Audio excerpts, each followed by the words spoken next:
আপনি যে ঘটনাগুলোর কথা বলেছেন অবশ্যই এগুলো দুঃখজনক, এগুলো কখনোই কাঙ্ক্ষিত নয়। কিন্তু একটা জিনিস আপনাকে খেয়াল করতে হবে যে আমাদের সমাজে কিন্তু কিছু সামাজিক অস্থিরতাও আছে, যেমন চোর সন্দেহে কাউকে পিটিয়ে মেরে ফেলা। এটা আপনি যে অর্থে মব বলেন বা আমরা গত কিছুদিন আপনারা যে অর্থে মব শব্দটাকে ব্যবহার করেছেন, এটা সেরকম মব কিনা আপনাকে একটু বিবেচনা করতে হবে। যদি সেরকম মব বলেন, আমি মনে করি যে এই দেশে মব অনেক কমেছে।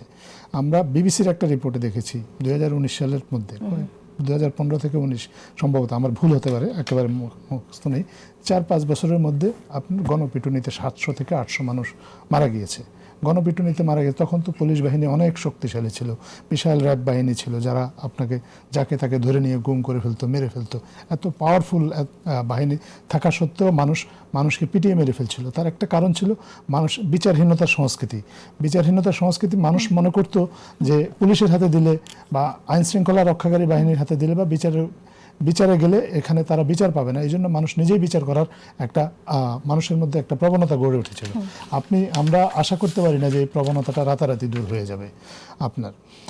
এটা গেল একটা। আমরা স্বীকার করছি যে এই ধরনের কিছু ঘটনা ঘটছে, কিন্তু প্রত্যেকটা ঘটনার ক্ষেত্রেই আমাদের সরকারের দিক থেকে অন্তত এই ঘটনাগুলো যেন না ঘটে, বিচারহীনতার সংস্কৃতি থেকেই যে ঘটে মবের মতো ঘটনা, এটা তো আমরা জানি, কিন্তু এটা যেন না হয়, সরকার কি করলো, পুলিশে কি সংস্কার হয়েছে?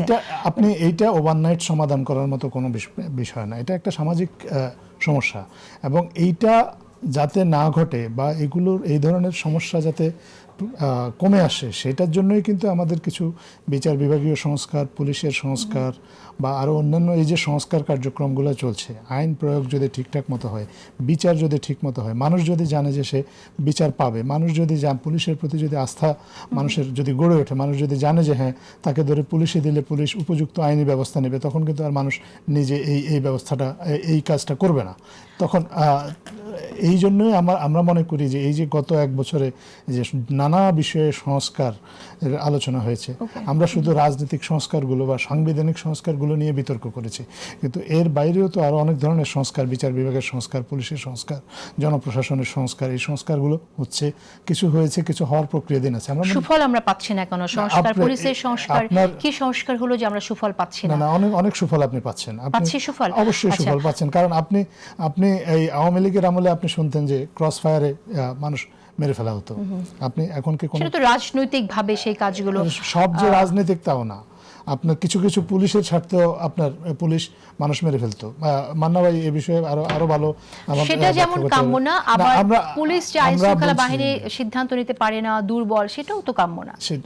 পুলিশ তো অবশ্যই একটা রিবিল্ডিং প্রসেসের মধ্যে দিয়ে আছে, সেটা কেউ অস্বীকার করছে না।